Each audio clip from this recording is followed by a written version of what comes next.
सब कुछ सड़ गए, अभी सब्जी बन गई है। हमारे पास कुछ भी नहीं बचा है। एक भैंस है, उसी का काम करते हैं।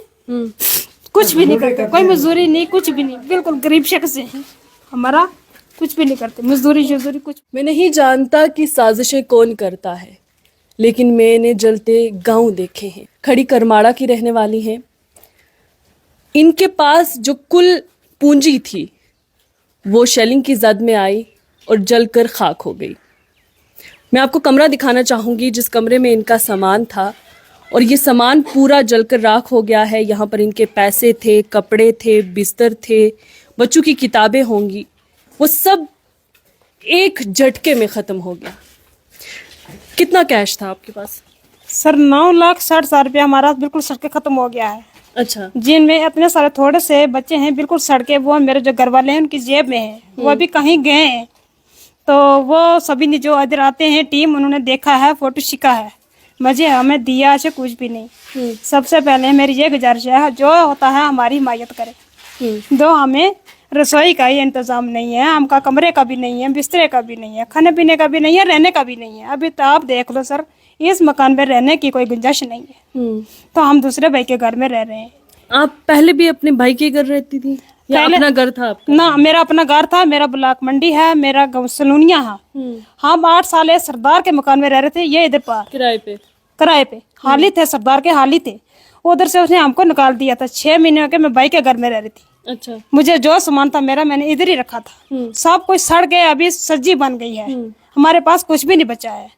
तो दोनों बंदे हैं, एक ही लड़की थी, मैंने शादी करा दी है। कोई मुझे बच्चा हो और भी नहीं है कमाने वाला, कोई लड़की लड़का कुछ नहीं है, एक लड़की थी। बिल्कुल गरीब बंदे हैं ना। हमें वो जमीन के लिए पैसे लाए थे, थोड़ा सा प्लाट लेंगे, मकान थोड़ा सा 2 कमरे बनाएंगे, अपना गुजारा करेंगे। वो सड़ गया, हो ना हमें कहाँ प्लाट मिलेगा और हम कैसे करेंगे गुजारा। वो जो पैसा आपने सेव करके रखा हुआ था, बचा के रखा हुआ था, वो कौन सा पैसा था? जमीन का पैसा। अच्छा, जमीन बेची थी? जमीन बेची थी सलूनिया से। अच्छा जी। तो अब आप सोच रहे थे कि नई जमीन लेकर घर बनाएंगे? बस जी, थोड़ा सा प्लाट लेके मकान बनाएंगे। अच्छा, ये बाहर जो रसोई जो बिल्कुल खत्म हुई है, ये आपकी रसोई? ये टीन वाली रसोई, मुझे पुराने टीन थे, वो मैंने टीन की दीवार भी लगाई थी, टीन का छत भी बना के थोड़ा सा अपने रसोई का मैंने इंतजाम किया था, जहाँ बैठ के हम थोड़ा अपना खाना पीना का सामान बना लेते थे। वो भी उधर खत्म हो गया। मुझे सिलेंडर था मेरा, जो सब कुछ उधर ही खत्म हो गया। मुझे कुछ भी मेरे पास नहीं है। मुझे एक गिलास क्या चीज है उसकी भी मुझे गुंजाइश नहीं, एक बिस्तरे की भी गुंजाइश नहीं। बिल्कुल हमारे पास कुछ नहीं है बचा, बिल्कुल हमें कुछ नहीं बचा। और ये मकान जो भाई का है, ये इधर पर भाई रह रहा था, उसके बच्चे रह रहे थे इस रसोई में, नीचे वाली रसोई में मैं रह रही थी। जो दोनों फैमिली बिल्कुल दूसरे के घर में रह रहे। कुछ अभी आप भाई के घर में रह रहे? भाई दूसरे के घर में रह रहे। और वो भी उन जो जिस भाई के घर में आप रह रहे थे, उसके घर का भी नुकसान हो गया। अब आप दूसरे भाई के घर में रह रही हैं। वो भाई आपका भी ध्यान रख रहा है और अपने भाई का और बच्चों का भी ध्यान रख रहा है? बच्चों का भी रख रहा है और हमारा भी रख रहा है। और वो भी गरीब है, मजदूरी करने के लिए गया है, उसके भी मकान का नुकसान हो गया है। वो देख लो सर, सामने शीशे टूट गए हैं। बहुत ज्यादा गरीब वो भाई भी है, उसके भी 3 बच्चे हैं। और मेरी मम्मी जी भी उनके साथ है, गरीब है मेरा भाई वो भी। फिर क्या करें और किसके घर जाएं, किसके घर रहें? अब सोच लो, लोगों के घर में हम रह सकते हैं, किसी पड़ोसी के घर में रह सकते हैं? एक मजबूरी है, उस मजबूरी को लेकर हम भाई के घर में रहते हैं।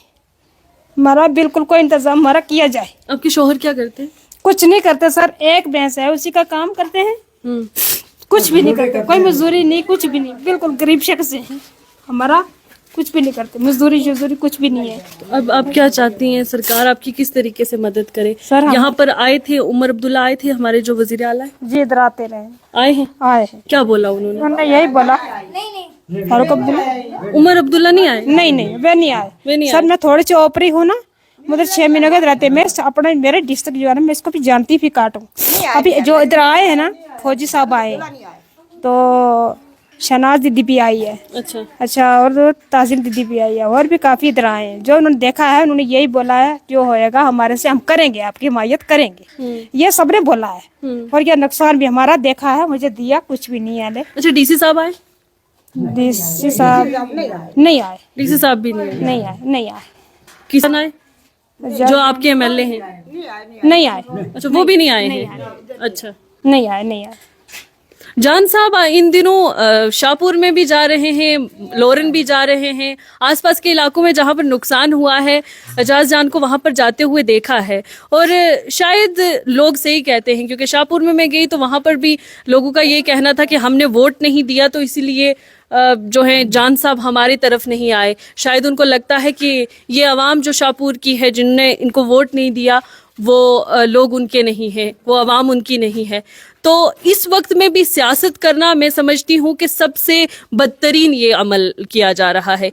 जिन लीडरान को इन लोगों ने चुनकर इस यकीन से, इस उम्मीद से भेजा कि वो हमारी रहनुमाई करेंगे, सही मायनों में हमारी बात करेंगे, हमारे ये जो हालात हैं इनमें कहीं ना कहीं सुधार लाएंगे, लेकिन अफसोस होता है कि वही एमएलए, वही हमारे सियासतदान, वही हमारे रहनुमा वो कुछ चंद जगहों पर जाते हैं जो उन्हें पसंद हैं, जहां पर आसानी से वो पहुंच सकते हैं। लेकिन ऐसे लोग जिनकी जमा पूंजी एक घर में लग गई है, एक गरीब औरत जिसके तन पर जो कपड़े लगे हुए हैं वही हैं, इसके पास ये जो चप्पल इसने पहनी हुई है यही है, इसके पास और कुछ भी नहीं बचा है, ना ही घर बचा है, ना ही कपड़े बचे हैं, ना ही जो कुछ चंद पैसे इसने बचा के रखे हुए थे कि जमीन लेगी, घर बनाएगी, छोटा सा आशियाना बनाएगी जहां पर वो किसी की मोहताज नहीं होगी। लेकिन अफसोस कि उसकी एक शेलिंग की मार हुई, उसका वो सब कुछ बिखर गया, सब कुछ टूट गया, उसके वो ख्वाब जो थे वो सब खत्म हो गए।